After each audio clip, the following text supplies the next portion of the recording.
esta nueva forma de concebir la lógica y las relaciones entre conceptos. Efectivamente, es Entonces, muy, muy interesante. Acordémonos que Frege, el padre de la lógica moderna, el que viene a definir el concepto de función y a ponerlo como el centro de la lógica moderna, él era un kantiano, pues, ¿no? Él estaba fuertemente influenciado por Kant. Bueno, sí. Y la segunda, bueno, la primera, recapitulando para la grabación, la lógica... La primera es que la lógica clásica Ajá. asume la existencia de los individuos en los juicios singulares de existencia, ¿sí? Más o menos. Muy bien. Y la segunda característica es que la lógica moderna te permite hacer juicios o proposiciones con dos términos singulares, es decir, donde haya relaciones. Por ejemplo, Platón es maestro de Aristóteles, ¿sí? En la lógica clásica, el sujeto sería Platón y maestro de Aristóteles sería todo el predicado. Si se fijan, no es lo suficientemente sutil como para diferenciar entre dos individuos, Platón y Aristóteles, y la relación entre ambos, que es la de ser maestro. Y en la lógica moderna sí se formaliza así. En la lógica clásica se trata de sujetos y predicados, o objetos y atributos, y en la lógica moderna se trata de argumentos, así se llaman, y funciones. Argumentos y funciones. ¿Sí, verdad? Sí, Sí. creo que sí. La función es ser maestro, y los argumentos de la función ser maestro son Platón y Aristóteles. Entonces ahí sí se diferencia, que son que es una relación. ¿Sí? Que no es un concepto, no es una cosa que la propiedad, o sea, es decir, ser maestro no es una propiedad de una cosa, es una relación. Ya. También distingue, es una lógica, pero es una lógica de relaciones. Eso está dentro de los fundamentos de programación. Sí, por Ok. supuestísimo, por supuesto. No, totalmente.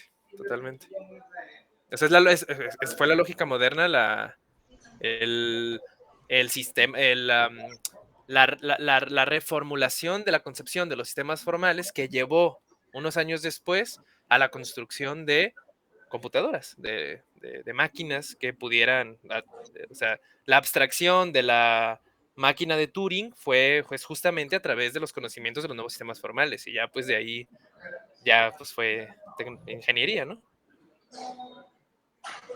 Que nos podemos remontar a Leibniz, ¿no? Porque Leibniz fue ese filósofo que estuvo a punto de adelantarse 300 años. No mames. Él estuvo a punto de construir una lógica de funciones. Claro. O El sea, tocayo, si no menciona a Leibniz una vez por sesión, no se queda a gusto. sí, no lo pudo hacer Y yo porque tampoco, ¿eh? no lo pudo hacer porque tristemente se dice que fue el primero de los primeros filósofos que tuvo que trabajar, pues. Fue un filósofo muy ocupado, pues. Leibniz, pero Leibniz no era heredero No, de fortunas.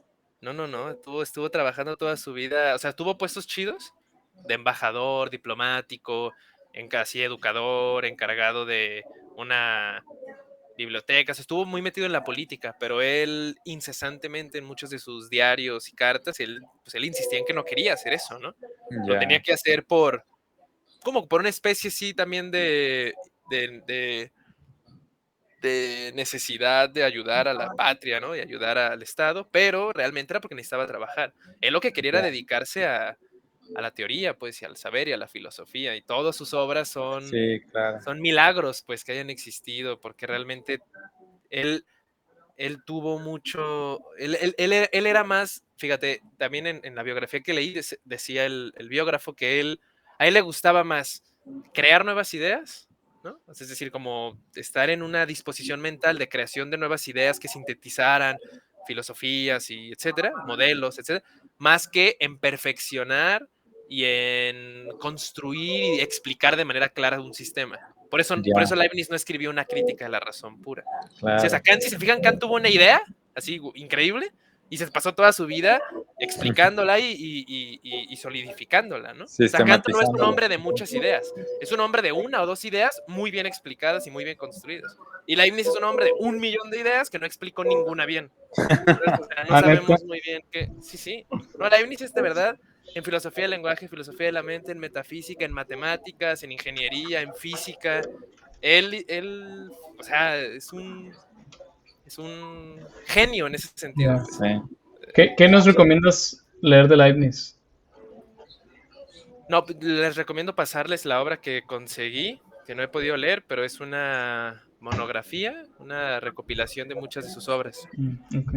Y viene ahí una introducción muy interesante, es un estudio crítico sobre Leibniz. Entonces, leer eso es ya conocer a Leibniz.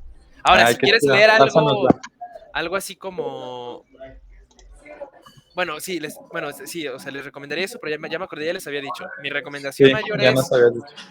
leer a Locke, leer los ensayos sobre el entendimiento humano, necesarísimo, y leer luego Los la nuevos réplica, ensayos. los nuevos ensayos sobre el entendimiento. Ese es el Leibniz más así como sencillo de entender, pues. Es un Leibniz muy, muy amigable, es un diálogo, pues.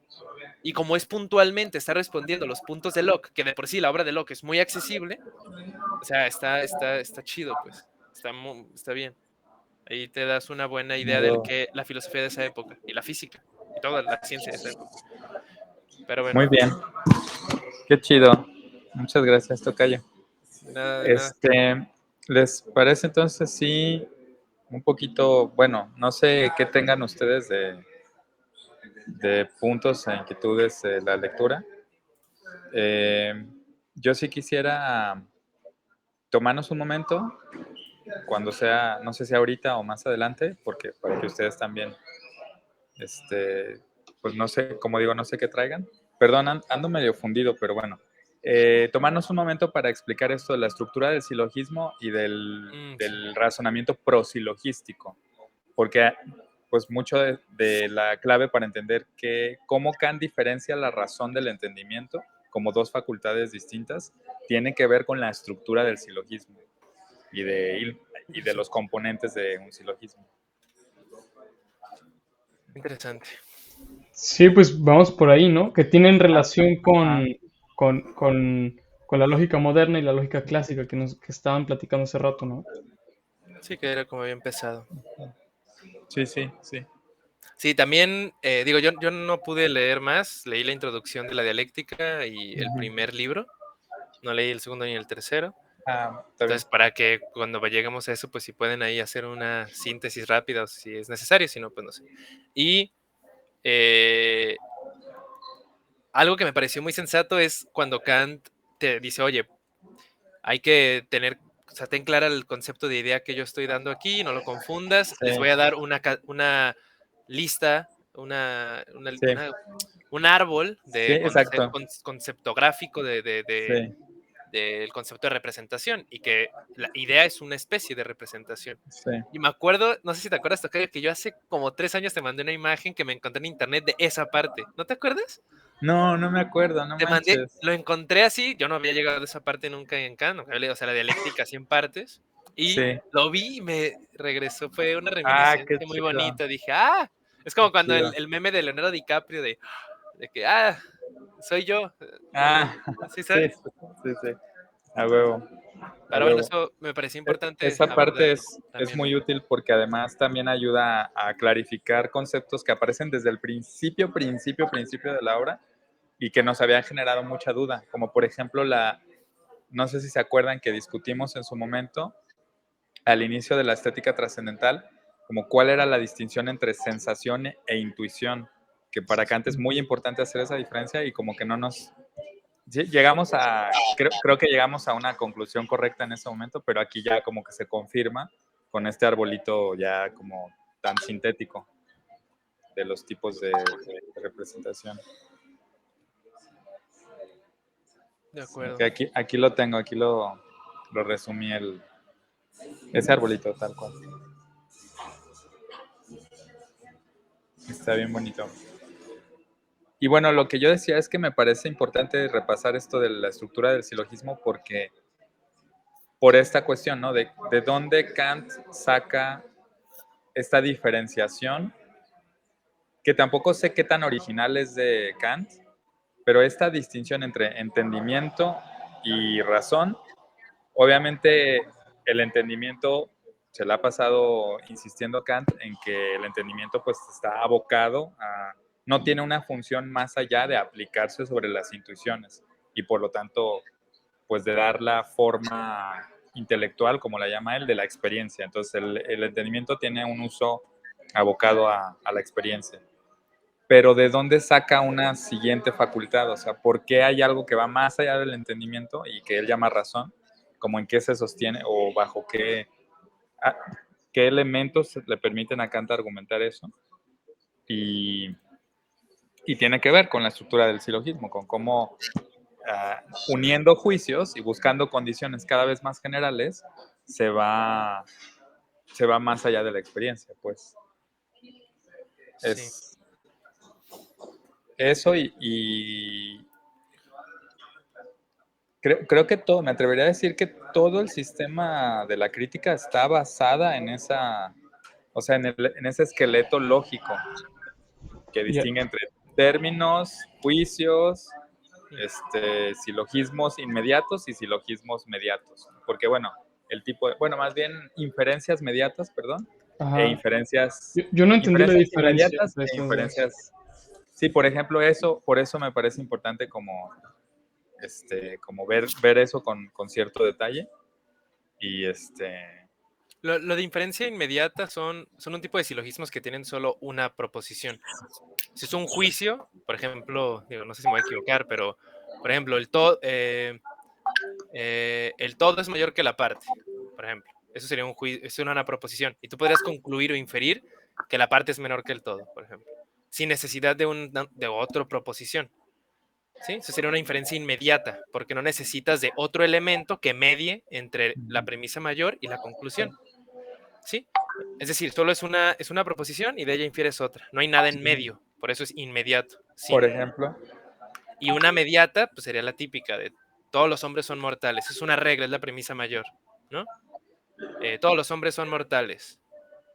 Sócrates es un hombre, es el caso, o sea, tienes la regla. Todos los hombres son mortales, lo tomas como regla, como algo ya dado. Luego tienes la segunda premisa, que es un caso. Es un juicio, digamos, empírico. Tú te das cuenta que Sócrates es hombre. Entonces, si tú ya sabes que la regla dice que todo lo que es hombre es mortal, y tú tienes un individuo, Sócrates, que es un hombre, entonces tú puedes concluir que es mortal. Ese es un juicio, eso es una inferencia mediata, porque no puedes pasar de todos los hombres son mortales a Sócrates es mortal, porque no está contenido en la premisa todos los hombres son mortales, no está contenido que Sócrates es un hombre.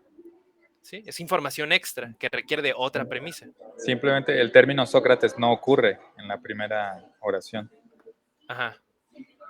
Sí Y, te... Sí, no, perdón. sí. ¿Me de explicar, Miguel? O te quedan, o algo, dudas, o no sé. Sí, sí, Digo, es sí. que también explicarlo así, pues también así con la mano, ¿no? Está raro, no sé. Y Este, cuando cuando Kant habla de condición de subsumir la menor sobre se refiere a esto o sea, la regla universal sería todos los hombres son mortales. ujú, La condición contenida dentro de esa regla, la condición que se tiene que cumplir es ser hombre, según entiendo. De manera que si hay un caso que cumple esa condición, que es Sócrates es hombre, entonces se puede determinar, esto es lo que Kant va diciendo, ¿no? Se puede determinar el conocimiento de que Sócrates es mortal a partir del hecho de que cumplió una condición dada por una regla mayor, una regla universal. exactamente, O sea, exactamente. a lo que voy es que el hecho de que Kant insista en que, eh, o sea, que resalte este asunto de que se tiene que cumplir, de que la regla da una condición y quien cumpla la condición, pues obviamente va a ser como que automáticamente va a poder aplicársele la conclusión que ya establecía la regla. Eso es importante porque el punto de la facultad de la razón va a consistir para Kant, en siempre buscar condiciones cada vez más grandes. Entonces, el ejemplo que a mí se me ocurre, partiendo de este que ya tenemos, sería decir, o sea, como que encontrar una condición más grande que sea capaz de englobar la mayor. Entonces, no solo Exacto. todos los hombres son mortales, sino todos los seres vivos son mortales, por decir algo, ¿no? O sea, como seguir eh, ascendiendo hacia condiciones cada vez más abarcadoras, más universales. Ese es lo que entiendo que es el impulso de la razón o la tendencia de la razón como facultad es esa, como que Sí, de encontrar acuerdo. condiciones más... Aunque ahorita como lo planteas así, yo diría que en todo caso no sería aplicar un concepto más genérico, o sea, subsumir un concepto más genérico en lugar de hombre, ser vivo, a mortal, sino ahora subsumir mortal, bueno, no más bien, sí, mortal, digo, que mortal es un concepto más grande, donde están incluidos los hombres, subsumir el concepto mortal que ya subsume a los hombres a un concepto todavía más grande. Ajá. O sea, en este caso, la subsunción yo diría que no sería tanto en encontrar conceptos más genéricos subsumidos a un mismo concepto, como en el caso del ejemplo que diste, que yo sé que lo diste de manera así rápida, Sí, sino no. más bien agarrar ese concepto que ya subsume a otros en otro concepto más grande. Solo encontrar cajas más ¿Y grandes. cuál podría ser un ejemplo de esto que estás pensando? Sí, digamos, todos los hombres son mortales. Ahora puedes decir todos los mortales, eh, todo lo mortal es un ser vivo, por ejemplo. Ujú. ¿Sí? Entonces ya no solo los hombres están dentro del concepto, o sea, no solo se rigen bajo las Ajá. notas del concepto mortal, sino que Sí, también se rigen bajo las normas del concepto de lo vivo. ya, ¿Sí? ajá, ok, Y ok. así hasta llegar, por ejemplo, al concepto de ser, ¿no? Es Sí, decir, todas las cosas cumplirían la condición de ser, sí, sí, sí. que serían justamente las condiciones que están en las categorías puras del entendimiento, o sea, de las categorías puras del entendimiento para Kant, ¿no? Cada cosa debe tener una cantidad, una cualidad, una relación, por ejemplo, pues. Sí, sí. Pero, digo, ahorita que lo nombrabas así, también hay que tener en cuenta que Kant utiliza el silogismo como un sistema ya construido que Sí, reflejaba los actos del entendimiento sobre el mundo. ¿A qué voy con esto? Que el hecho de que una premisa universal sirva como principio para derivar más conocimiento se basaba en una creencia griega aristotélica de que la finalidad de la ciencia era construir juicios universales, coleccionar juicios universales, cada vez tener más juicios universales.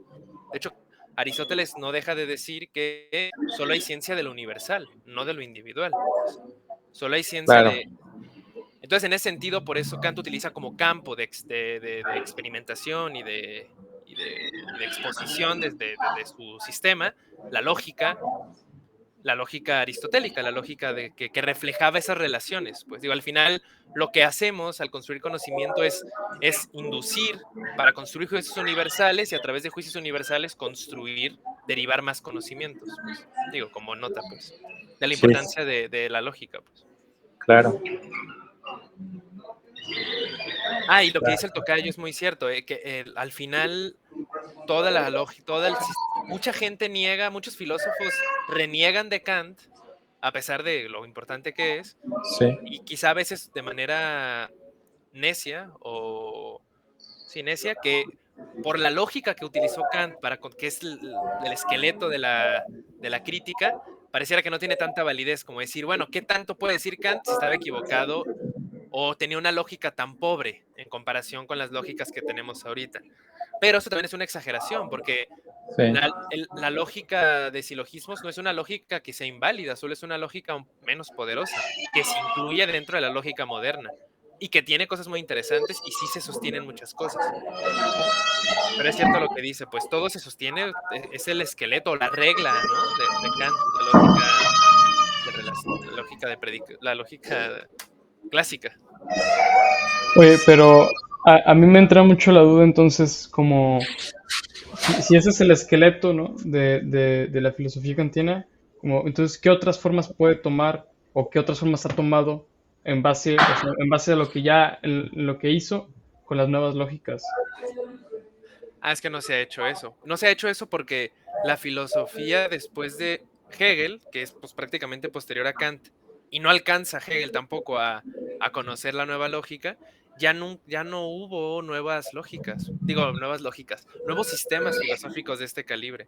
El único que se le podría comparar es el sistema no completo de Husserl, de la fenomenología, que fue un intento de algo muy poco convencional para el siglo XX, muy ambicioso, se quedó a medias, pero él sí era alguien, Husserl fue uno de los que ya comenzó a a hacer filosofía él era matemático, con un conocimiento de los sistemas formales distintos. Pero bueno, a la pregunta que haces, no se ha hecho como una especie de reformulación de Kant bajo la luz de nuevas lógicas, porque eso sería una tarea titánica, quizá ni siquiera fructífera, no lo sé, o sea, ni siquiera sabría cómo empezarían alguien a hacer eso, pero bueno, es porque nadie ha hecho algo así ya. O sea, Claro. Kant es de los últimos que hace, y Hegel, y estos que hacen sistemas. La filosofía posterior nadie ha hecho algo así, nadie, ni de cerca. Apenas están renaciendo los sistemas y se enfrentan a la enorme dificultad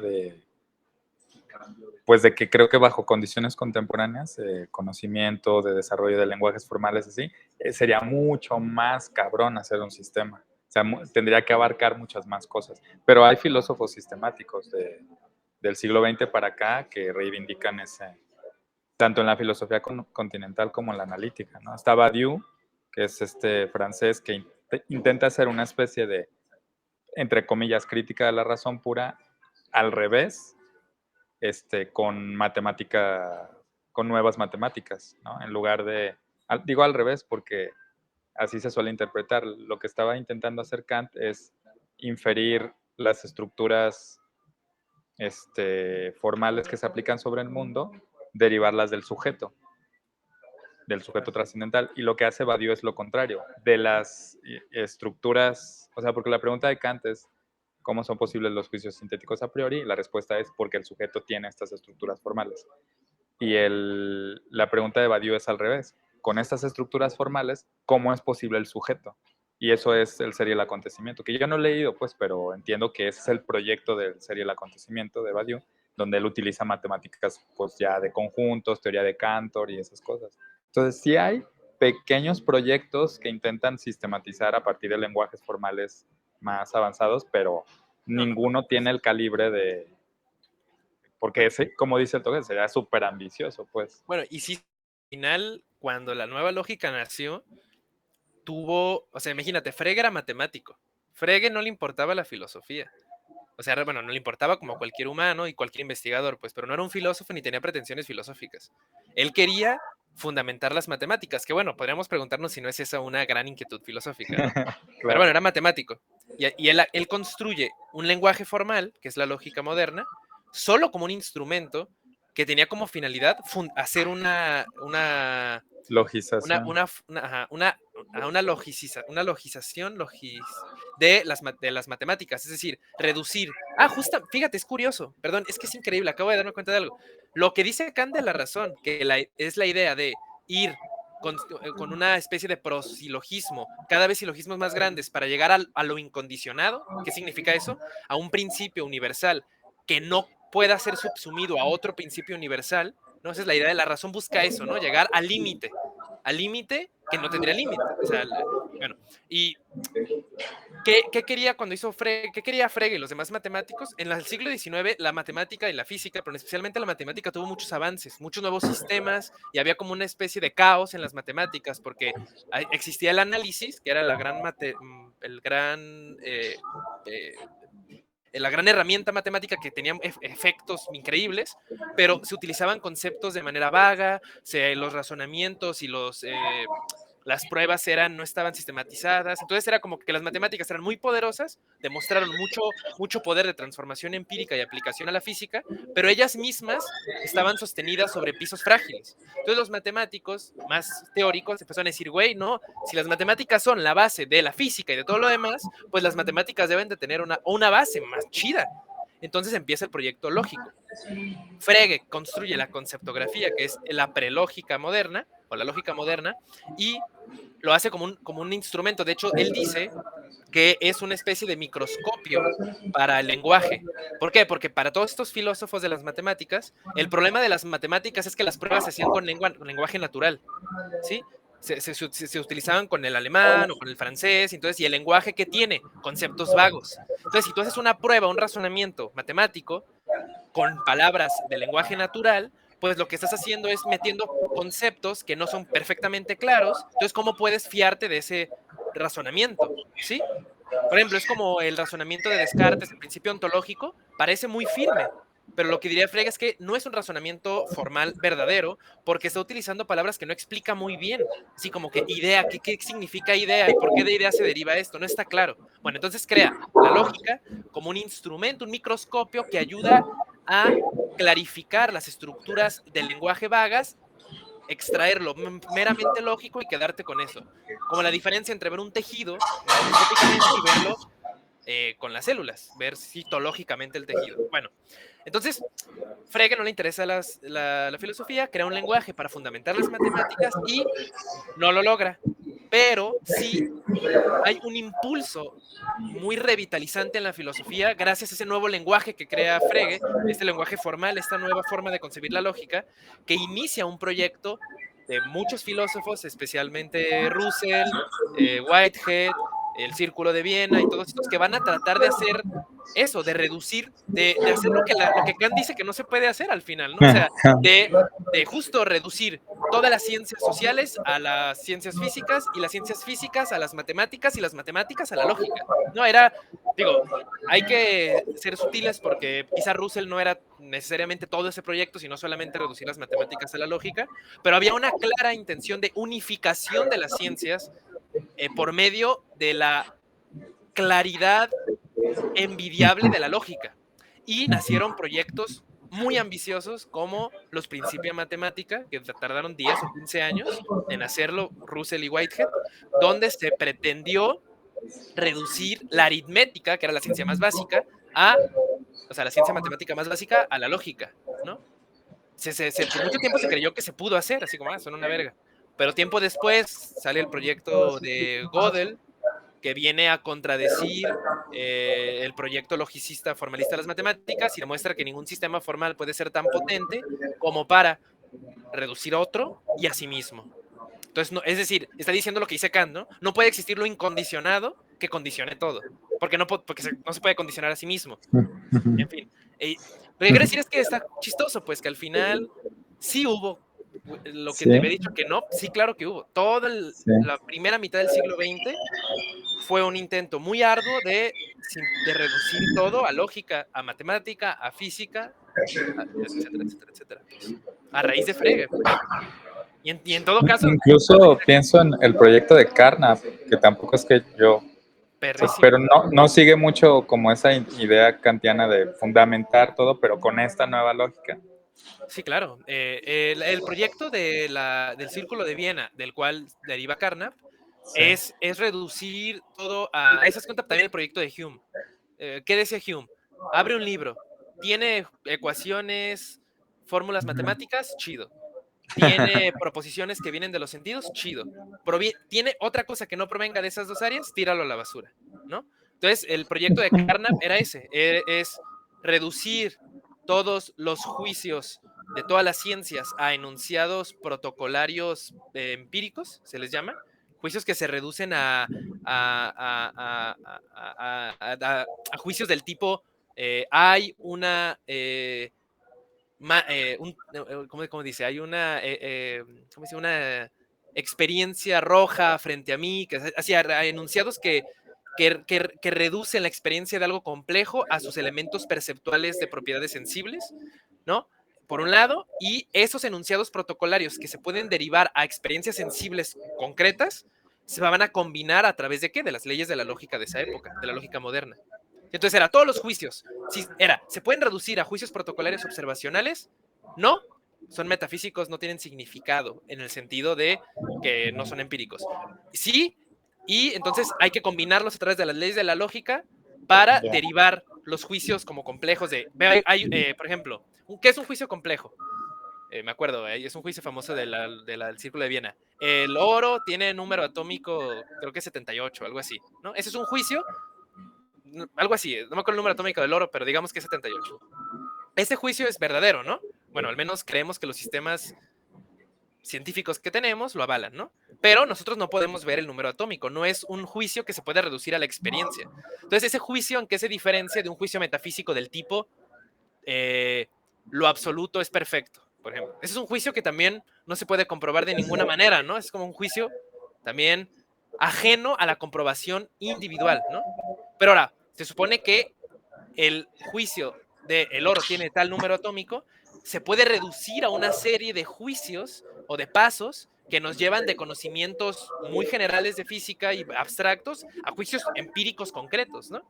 Entonces, ese camino del juicio abstracto, el oro tiene número atómico X, a un juicio del tipo, hay una computadora negra frente a mí, hay un camino que no es fácil, ni de hecho ya sabemos que no es posible de identificar claramente, pero la idea era que el sistema de Carnap, por ejemplo, y de otros del Círculo de Viena, nos condujeran, conectaran el juicio, el número atómico del oro es tal, y hay una computadora frente a mí, los conectaran mediante un sistema formal, una epistemología. Pues esa era la idea.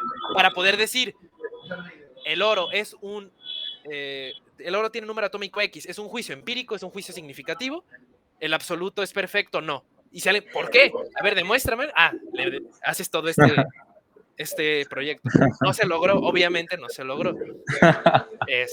Pero es mucho más complejo que eso, pues, o sea, no. Si luego la gente se ríe de, el Círculo de Viena, positivistas, tontos, no, pero fue un proyecto súper serio, que tuvo muchos frutos, y que sí está chido porque fue como un intento filosófico muy ambicioso, pues. Pero bueno, Miguel, lo que al final quería, ahorita que me di cuenta, pues, que tú hiciste la pregunta, sí, ese es el intento, pues. O sea, al final es parecido, lo que hizo Kant es muy similar a lo que ellos quisieron hacer. Hacer eso. Al final era, ¿cómo distinguimos un juicio metafísico de uno que no lo es? ¿Qué es lo que quiere hacer Kant? Los límites de la razón. ¿Cómo saber que un juicio de la razón es válido y otro no? ¿Cómo separamos la imaginación de la realidad? Eso es lo que quiere hacer Kant al final, ¿no? Y es lo que ellos también querían hacer, ¿sí? Y cada uno, pues, sí, pero es eso, pues. Oye, Sí, sí. creo que ahorita lo dijiste, ¿no? Pero, ¿a qué se refiere Kant con lo incondicionado? Porque... Eso, a que imagínate, todo juicio, toda proposición verdadera y válida está condicionada por un principio mayor, ¿sí? Por ejemplo, todos los hombres son Sócrates es mortal, está condicionada ¿por qué principio? Por todos los hombres son mortales. Todos los hombres son mortales está condicionado por todo lo mortal es un ser vivo y así, ¿no? Hasta llegar a los principios más básicos. Pero la idea es que llegar a un principio que justamente no solo no está condicionado por nada, sino que de alguna manera se condiciona a sí mismo. Porque imagínate que yo te digo un juicio que no está condicionado, es decir, una quimera, una falsedad. Yo te puedo decir un juicio falso. Tú me dices, ¿es verdadero? Yo te digo, sí. Y tú me dices, ¿cómo? Demuéstrame que es verdadero. Yo te digo, no, pues no sé, es mi imaginación. Entonces no está condicionado, o al menos está condicionado por mi imaginación. Y la idea es que este principio, aunque no esté condicionado por un juicio universal, sí sea verdadero. Por eso es como una aporía, ¿no? Porque es aquello que puede condicionar sin ser condicionado. Que si te fijas es una analogía a Dios.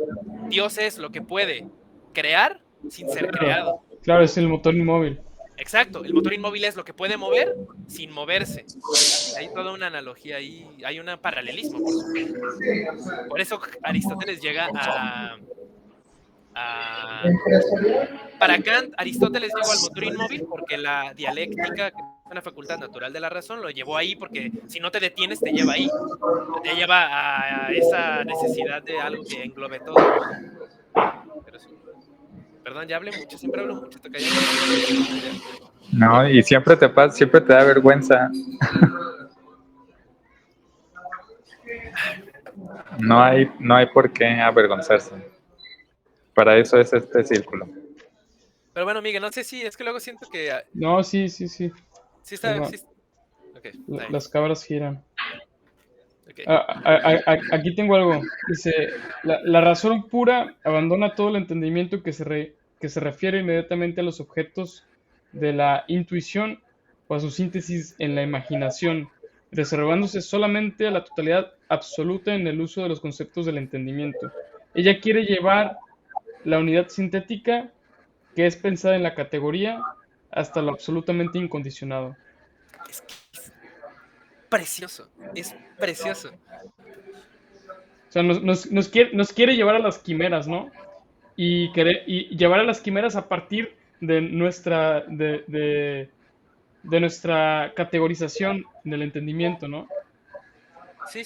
O sea, es el entendimiento, vemos manchas, vemos una heterogeneidad sensible y el entendimiento lo unifica en una manzana.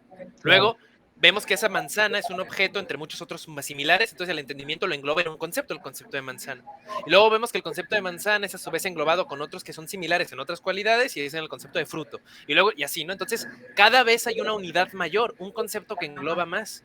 Es decir, esa cualidad, esa facultad de unificar lo múltiple está presente siempre y cada vez mayor a un límite ilimitado. Y la razón es ese motor de llevar la unidad sintética de los objetos de la intuición hasta la unidad sintética de los conceptos del entendimiento, hasta llevar a la absolutamente unificado. Sí, que aquí es donde decimos, ¿no? Lo que dicen ustedes, ¿no? Que sin embargo, ¿no? La premisa para llegar a esa idea de la razón, o sí, a esa concepción de la razón, es a través de estos silogismos que, que están basados en la lógica general, ¿no? Lógica general, o... Yeah. Sí, sí. Sí, que también digo, es muy bueno lo que dice David de que pensemos, que entendamos el silogismo para entender lo que está haciendo Kant, pero al final no hay que perder de vista que Kant usa el silogismo como un medio para expresar esta idea que no necesariamente solo se expresa a través del silogismo, ¿no? Claro. Digo, seamos kantianos o no, es un hecho que la capacidad de la mente de construir conceptos es la de unificar. O sea, eso es un hecho, pues, eso es un hecho de la experiencia para siempre. Ay, sí. No, pero sí, o sea, al final unificamos la realidad. Un concepto es la unificación de muchas cosas. Eso es, ¿cómo podría no ser así, pues? ¿No? En ese sentido, ya, el silogismo es una representación de cómo se da esa unificación. Yeah. Mejor o peor, ¿no? Pero, o sea, eso es una realidad. O sea, así funciona la mente, pues, ¿no? Pero es como te dicen, no cosifiques, dices, bueno, ¿y cómo lo hago, no? ¿La mente cosifica necesariamente? Pero bueno, ese es otro tema.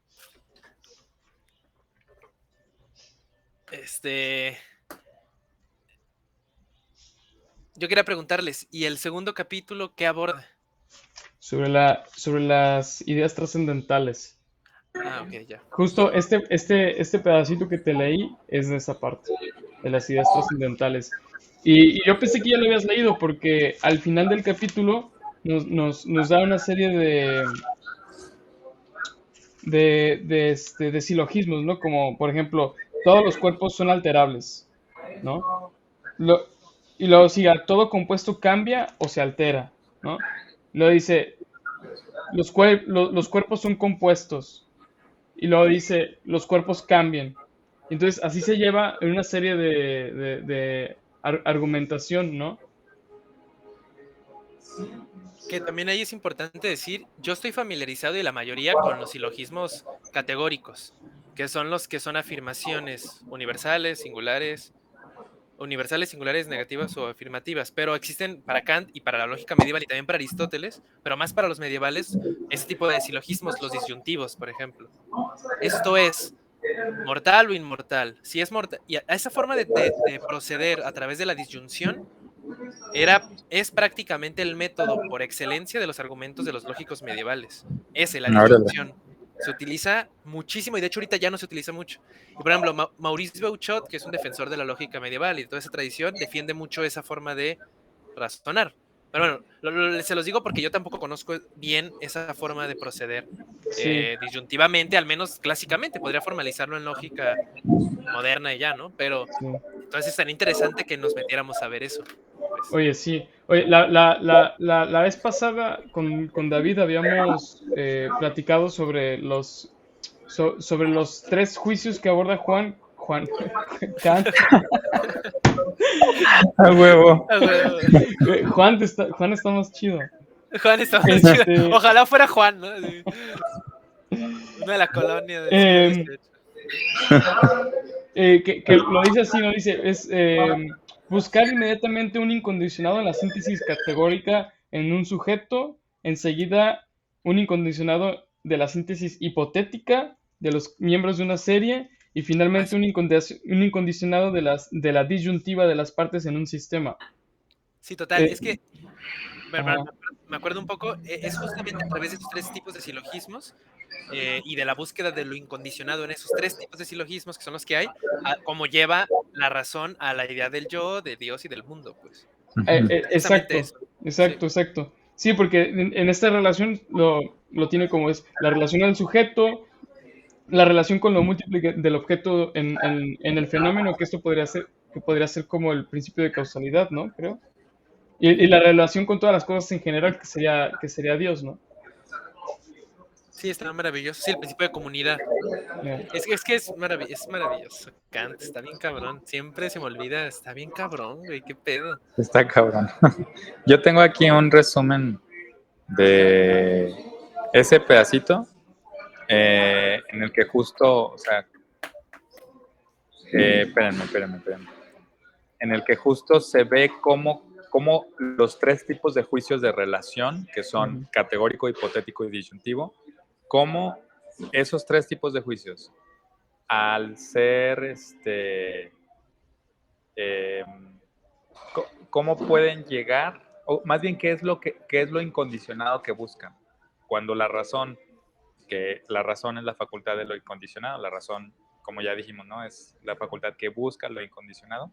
¿Cómo se manifiestan en esos tres tipos de juicios? Entonces, por ejemplo, eh, el juicio categórico busca una síntesis en un sujeto, ¿no? Porque Ya. el juicio categórico consiste en unir predicados a un sujeto. Eso es el tipo, Claro. es la relación entre sujeto y predicados. Entonces, lo que busca es una síntesis en un sujeto. Y lo incondicionado sería un sujeto que ya no puede ser un predicado. O sea, una especie de sujeto absoluto, pues, que ya no puede ser predicado de ninguna otra cosa. Eso Claro. sería lo incondicionado El ser. categórico. Ujú. Un sujeto que no puede ser un predicado. Claro. Y luego, en lo hipotético, lo que busca lo hipotético es la síntesis de los miembros de una serie, ¿no? Sí. Porque justo eso, o sea, incluso de ahí es de donde sale la idea de causalidad y todo esto, ¿no? Cuando la relación es la relación entre términos de una Ujú. serie. Pero lo incondicionado es una presuposición que ya no presupone nada más. Es como la presuposición absoluta, pues. Eso sería lo incondicionado hipotético. Y lo incondicionado disyuntivo, bueno, la disyunción lo que busca es la síntesis de las partes de un sistema. Y lo incondicionado está un poco más largo, déjenme Tú te ¿Dónde lees. traducir encontraste eso. eso? Eso está en dos parrafitos, ahorita les doy las páginas, dos parrafitos seguidos, nada más que yo los integré. Ah, O sea, como ya. que puse, esto es lo hipotético y esto es lo incondicionado de lo hipotético y así. Ahorita les doy, lo último sería la síntesis disyuntiva perdón, la disyunción busca la síntesis de las partes de un sistema. Y lo incondicionado sería un agregado de miembros de una división, o sea, agregar miembros de una división tal que no se necesita nada más para completar la división de un concepto. O sea, Sí, como sí. es integrar todos Veo. los posibles miembros para que abarquen toda Sí, ese debe ser la, el, la ese debe ser división. el mundo, ¿no? No, ese es Dios. ¿Ese es Dios? Ah, ok. Sí, Pero porque ajá. lo que acaba de decir es que luego más adelante, y también estaría padre integrarlo con eso, es lo categórico pues lleva al sujeto, al yo, las partes de una serie lleva al mundo como totalidad de fenómenos, Ah, y ok, sí. la disyunción lleva a Dios, pero como totalidad de todo lo que es posible pensar. Sí, psíquico y, o sea, lo Ajá. Sí, anímico y lo, todo lo posible. Más sí, lo bien creo que posible tiene actual. que ver así lo interpreté yo, más bien tiene que ver con el concepto de Modal, posibilidad, posibilidad de y todo lo que actualidad. es posible. Ajá. Claro, Y claro. está bien chido porque incluso hay una parte, la otra vez con Uriel también comentábamos la perplejidad de que estamos como muy intrigados en saber qué es lo que va a argumentar Kant para derivar a Dios de la disyunción. Como que, como que no era tan intuitivo, como que era un poco más intuitivo que deriva el sujeto de lo categórico y que deriva el mundo de lo hipotético. Pero Claro. cómo deriva a Dios de lo disyuntivo, entonces como que nos intrigaba mucho y está bien chido porque hay una parte, digo, todavía no entramos en eso, ¿no? Aquí apenas empieza a dar los primeros elementos, pero sí hay una parte en la que dice que sí es muy paradójico, o sea, en la que él mismo afirma que derivar a Dios de lo puede parecer muy paradójico, entonces se me hizo muy chido, pues. Y Ya. Ah, déjenme les digo las páginas en las que está esto, son dos parrafitos, es en es, en el tercer libro, en la tercera sección. creo que es en la segunda. Estoy Ah, casi seguro que es en la. Sí, es casi al principio de la segunda. Ve, está en la página. De hecho, curiosamente, cada párrafo tiene una edición, o sea, fue el cambio de página de una edición. Es A323, es el primer párrafo, y B380 es el segundo párrafo. O sea, coincide que es el cambio de página de las dos ediciones. A323 y B380. ¿Qué? Son esos dos párrafos donde está esto. Y porque después de eso ya empieza a hablar del concepto de absoluto y de cómo él va a definir el concepto de absoluto en relación con lo incondicionado, pues. Porque son dos términos muy próximos. Pero también ahí se avienta pinche parrafote enorme diciendo que hay que ser muy cuidadoso porque el concepto de absoluto se entiende a veces de esta manera, se entiende a veces de esta otra manera, o sea, se entiende como algo interno y a veces se entiende como algo más bien externo o relacional. Y no me acuerdo qué termina diciendo exactamente, pero creo que va más por lo relacional.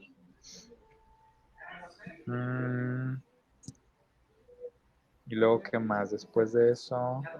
Interesante.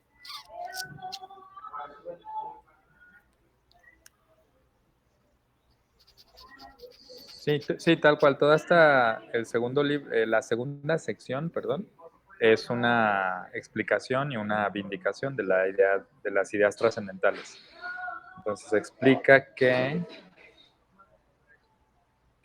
al final, como la conclusión o el resumen de todo, de lo que, de la explicación de qué son, o de la caracterización de qué son las ideas trascendentales, está en la página B384 y lo que dice es básicamente que son las ideas trascendentales no pueden tener un objeto de los sentidos que sean completamente congruentes con ellas.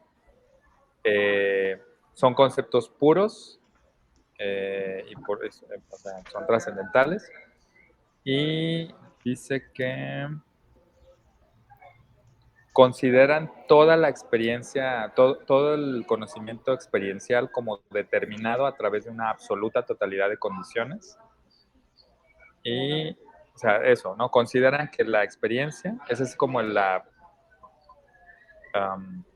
presuposición de las ideas trascendentales. Toda la experiencia eh, eh, forma parte de una serie,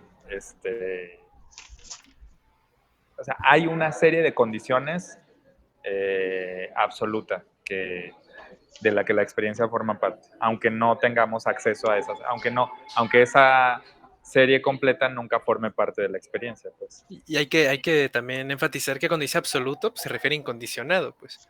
Algo Ajá, absoluto es algo incondicionado, ¿no? sí. Sí, algo que no depende, ¿no? Y que no depende de otra condición y que Exacto. condiciona, ¿no? Sí. Exacto. Sí, Entonces, yo, tú hace un momento, perdón, dale, Miguel, dale. no, no, dale, dale.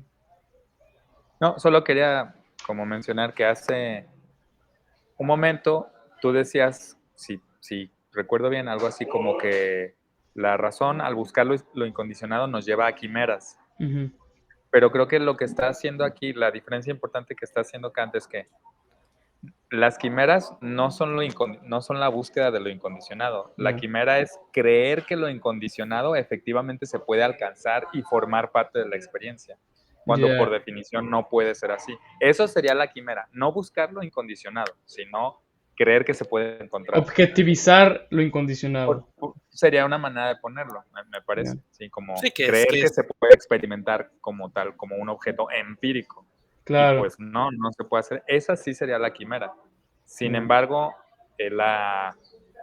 la búsqueda de lo incondicionado sí tiene una utilidad, que es pues motivarnos a tratar de encontrar la máxima sistematicidad o la máxima coherencia de nuestro conocimiento conforme se amplía. O sea, Ya. conforme ampliamos nuestros conocimientos, buscar integrarlos de la manera más sistemática. Esa sería Pero, la... esa no es una postura kantiana, o eso lo dice Kant también. Sí, sí, sí, Sí. sí. En una parte, ahorita no me acuerdo cuándo, pero sí dice que para lo que esto sirve, yo obviamente estoy parafraseando, ¿no?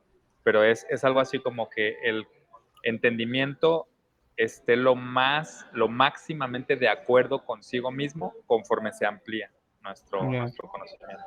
Pero también, y esto lo dice no en lo que leímos, lo dice creo que en la introducción, también aclara, y eso es así como muy, muy pertinente, que dice que de cualquier manera tampoco tenemos que, esa sería otra quimera, como que esa búsqueda de mayor sistematicidad no está en los objetos, es decir, como Ajá. que no creer que los objetos ya están organizados sistemáticamente de esa manera, porque eso le convendría, o sea, como que no pensar que esa sistematicidad ya está en el mundo, simplemente porque eso convendría a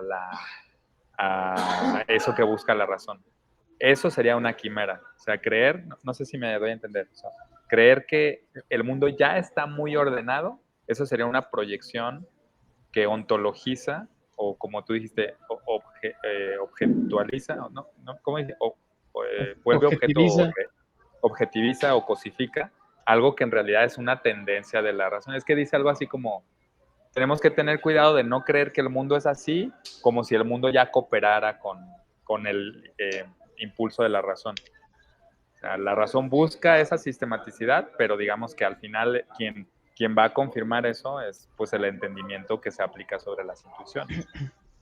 Y Porque está si no deformaríamos, ¿no? Deformaríamos las intuiciones y nuestra manera de entenderlas como que ya habría un sesgo, que siempre lo hay, ¿no? Porque Kant insiste en que esto es una tendencia natural de la que no podemos escapar, pero el error está en reificar o en cosificar algo que en realidad solo es una tendencia que puede ayudar, pero en última instancia la prueba de toque es el entendimiento sobre la intuición.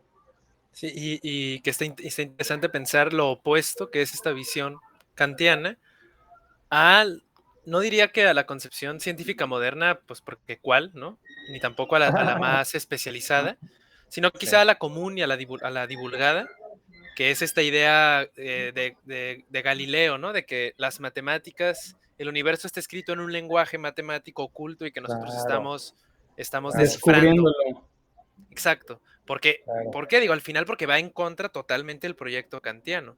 Si Sí, si el principio de unidad de los objetos no está en los objetos, sino en el sujeto trascendental, pues mucho menos va a tener sentido pensar que el orden último de las tres esferas, psíquica, actual y posible, esté ahí, en otro lado.